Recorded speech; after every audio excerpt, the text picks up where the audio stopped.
He's bending the wires, he's cutting the flash. He does it for fun, he don't do it for cash. It's Bait Funsies, it's Bait Funsies, it's Bait Funsies. Oh yeah. Alright, so it's super cold in here today, so instead of working on this guy from the last video, I think what I'm going to do is I'm going to just I'm going to bend up a wire to make a blade bait. I'll bend it up in here, and then I'll just take it inside where it's nice and cozy, and we'll finish it in there. So I'll show you what I do to bend up the wire, how I bend the wire, how I make my bends, and then we'll head inside to the coziness. It's so cold in here today. Alright, I wasn't recording any of that, so I'll show you how I got to there. Let me just get another wire. Alright, so what I said before, which I wasn't recording while I said, was I'm using 0.051 wire, and it just seems really weird repeating all of this again. But I use 051 wire, which I believe is like 51/100ths of an inch. Thousandths. I don't know. I think that's what that means. I don't know. But it's 051. This is what I use for my blade baits and all my through wires on my wood baits. So what I said is, like I said, what you didn't hear is I like to start on my top bend first. And I come down about 3 inches down. Get your round bend pliers. And like to start. Give myself a little shoulder. And then I come above it. Bend that down. So I get to about there. And then this arm of the plier will cause like a funky bend if I continue to bend that up around. So then what I do is I take it out, I go back in, and get it to like there. And that's where this one left off. So I like to do the top bend first, that way if I screw it up, that'll become like the bottom bend. But this one came out pretty good too. So once I get it to that, I then flip it around.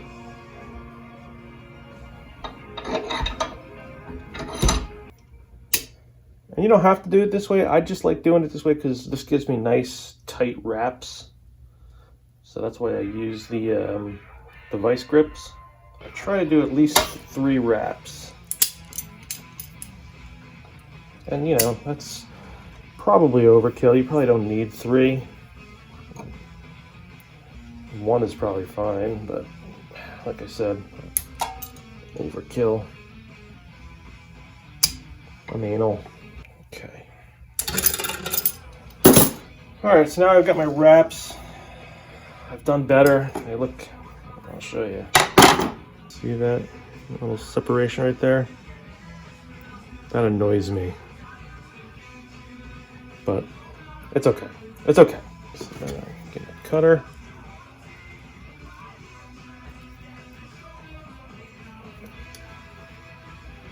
Get that tag off. Okay, so now we've cut the tag off, and then just to be sure, I can just file down that cut tip just to make sure there's no burrs or like snaggy parts that are going to cut the line. You know, the snaggy parts.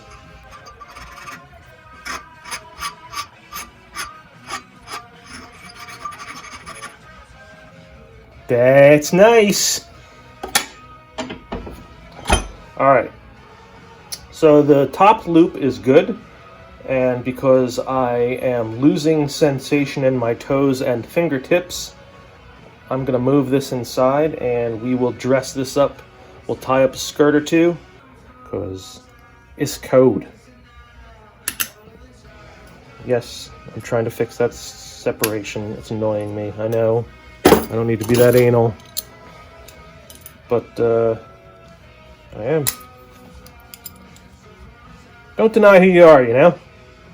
Embrace it.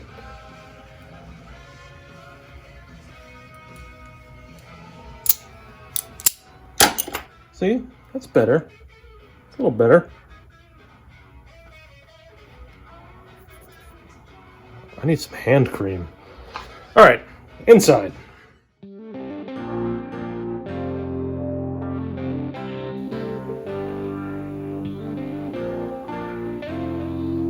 I'm nice and cozy now. All right, so I've got my spring coil in the vise, and I just, for no particular reason, I had the red string already loaded up in my bobbin, so I'll just go red. And for some reason,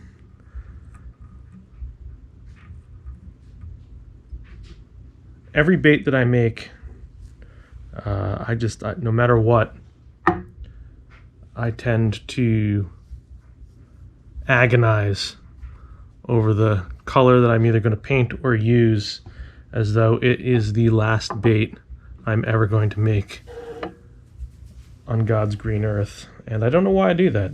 I tend to painfully agonize over the colors that I'm going to use. So this time I just tried to avoid doing that, and I just grabbed the first the top color that was in my box of Flashaboo, which was the gold, and that kind of seemed a little boring to me, so I opted to go for gold and black, and that's what we're going to use today. So I started the base of this with some string on the coil here. Add a little head cement to that, and we will begin building up our skirts.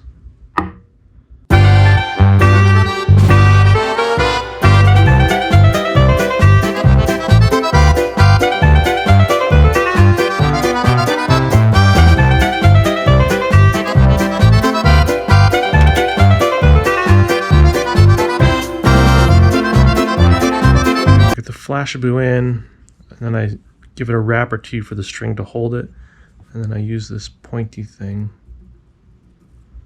just to kind of straighten everything out. Make it all lay nicey nice.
Alright, so now that finishing application of glue is a little tacky and I've got my knots, I did like 4 or 5 of those whip finish knots.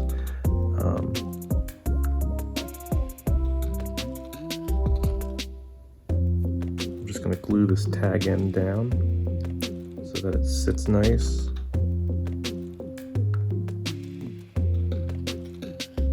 Get some glue on that. And then once that tacks down,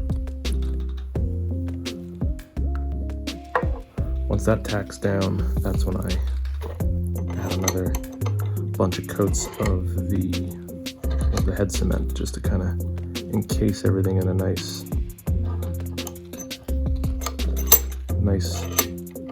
tomb of glue.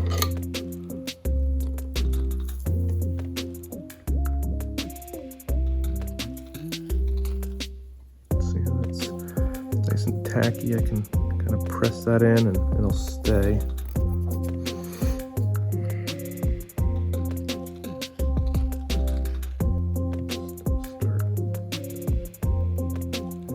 Glue.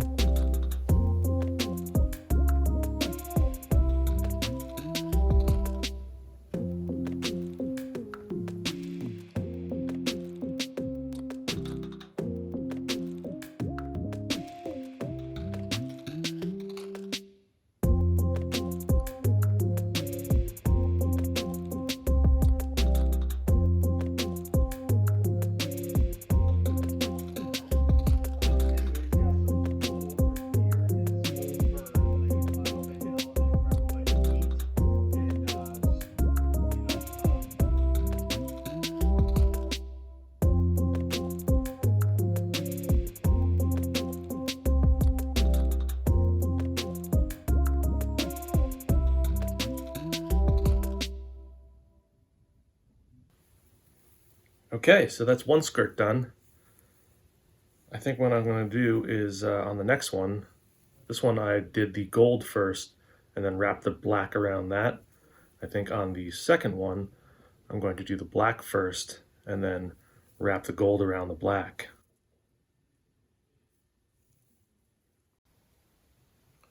Okay, so the skirts are done. I added a couple more layers of glue on the wraps off screen, and I'd say they are done. So like I said, this one's more black on the outside, this one's more gold on the outside. Just gotta clip them off the coils, and then we'll begin building up the blade bait.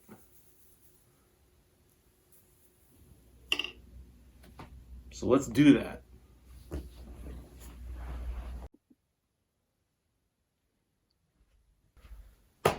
All right, skirts cut, components selected. We are ready to bring this blade bait home. So what I opted for, I was going back and forth as far as like what I wanted to do size-wise, and I figured, I'm thinking this has the feel of like a lighter spring bucktail or blade bait. I have countless numbers of the double 10 bigger bladed baits, so I think what I'm going to do is I'm going to do a couple of smaller blades on this one. Make it a nice little spring tail, size 8 blades.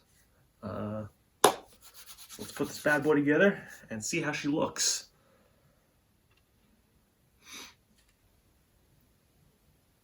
Alright, so first what I add is just a tiny little bead just to act as like a buffer. Nothing gets caught on the wrap and it can spin. Just ensures that it spins more freely. Okay. So next will be our blades with our interlocked clevises. So to do this, it's very straightforward.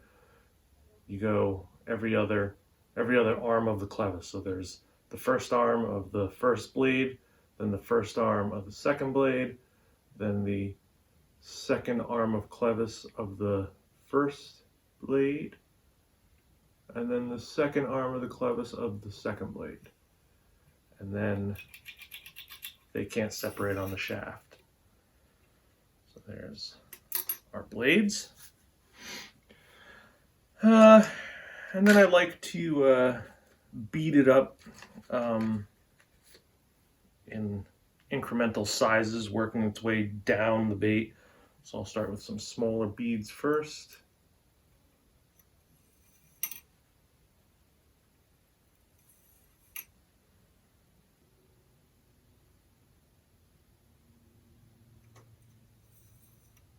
Okay. And our main lure body.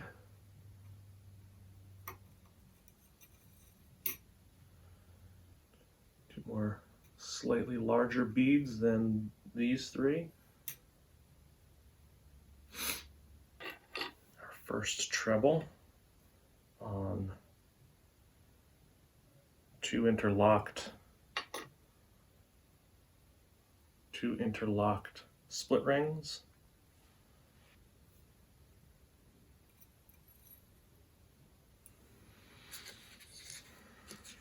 One more bead. And then our first skirt.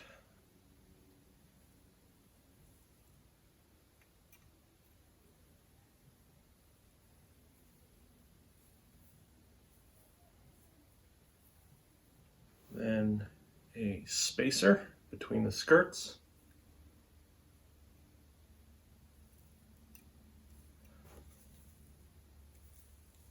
Our second skirt. Oh, oh, oh, oh, oh. She's coming together. An egg sinker.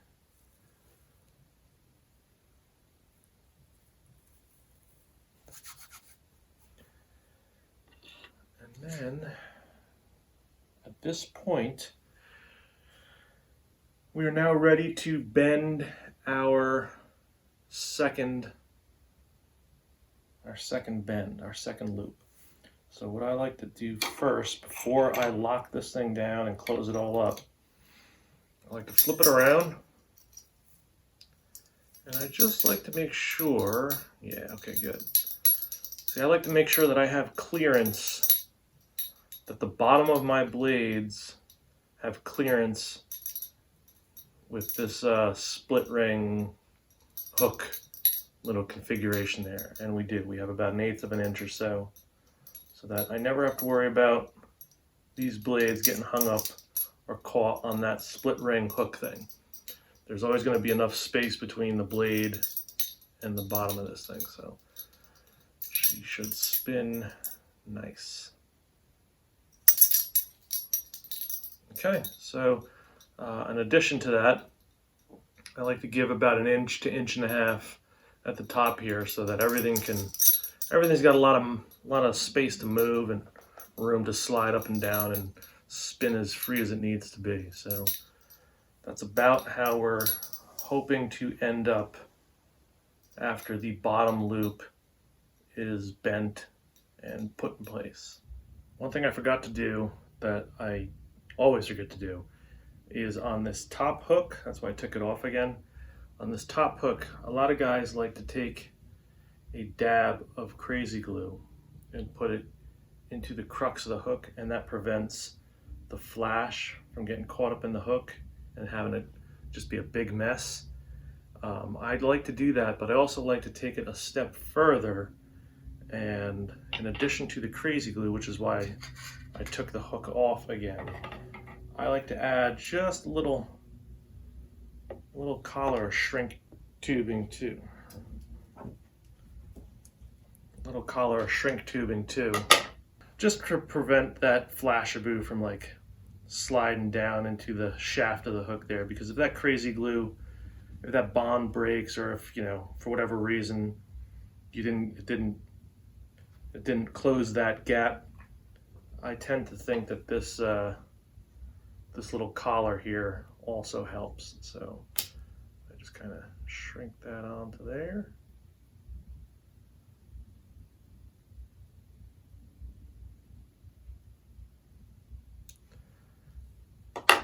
Now that'll prevent anything from working its way down the shaft of that hook there.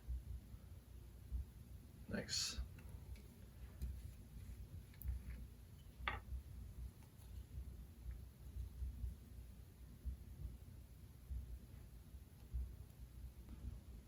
I also like to put, which is pretty common, a piece of shrink tubing down at the end here as well.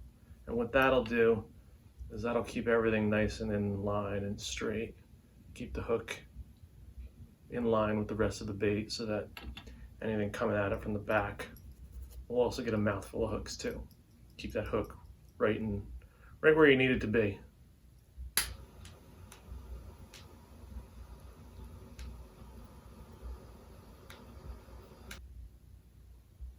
There she blows. So I got our top hook back on, got our bottom hook on. She's more or less done. The only other thing I might do is I may, trim up, clean this up a little bit, trim this up so that, kind of ends right where the hook ends, and then trim up some of these overhanging flash here just to kind of make it a little bit more, a little cleaner looking. But other than that, we be done. What do I think we're gonna do? I think I'm gonna give this bait away. I think I'm gonna make this a thing. It'll be a thing. It'll be a thing between the two of us. I do this, and then I give it away. I think this through. I'm gonna put an email address in the description of this video. And the 10th subscriber to email me to that email address,